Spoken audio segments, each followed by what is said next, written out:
go, Rosie. Very good. Elsa, come on. Elsa. Very good. Okay. Penny, sama ka? Come on. Yay! Galing!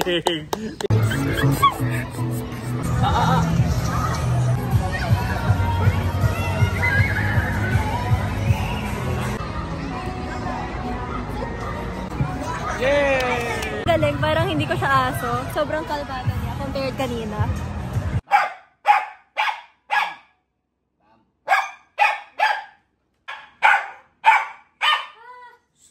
Dumaan. Hindi niya papansinin yan.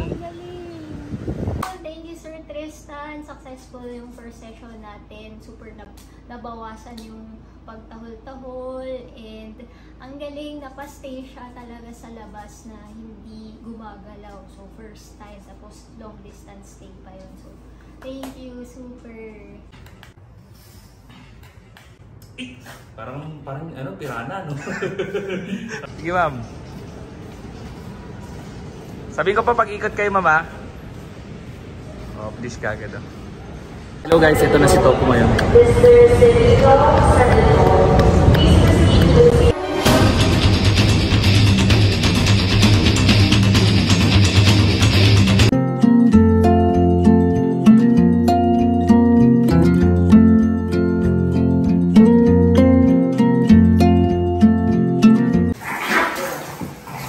Done 2 hours of training, bati na sila. Apparently, ang problema ay nasa akin. Pero yung proper training is parang 80% dun sa owner kung paano maglutuhan yung dogs mo. Yun yung turo ni Coach Chris, ni Coach Pop. So, ayan. Gumana naman and kukontinue lang namin yung mga natutunan namin today para magpatuloy na hindi na sila mag-away. Yun po. Thank you.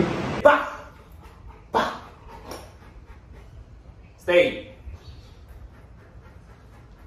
Good. Get up. Stay. Good.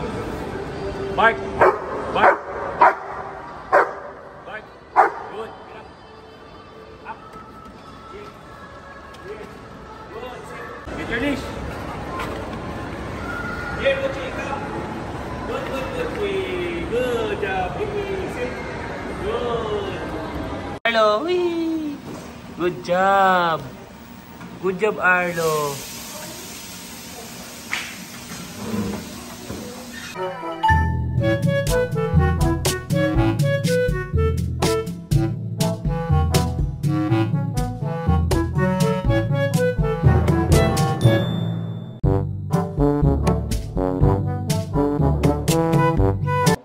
Si Kinder, si Morlac, si George, si Pia, si Ovaltine, si Nido, si Milka, at si Milo.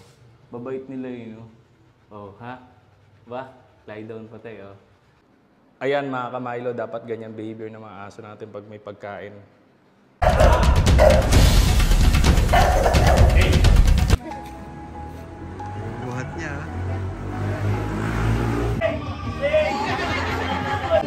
Yes!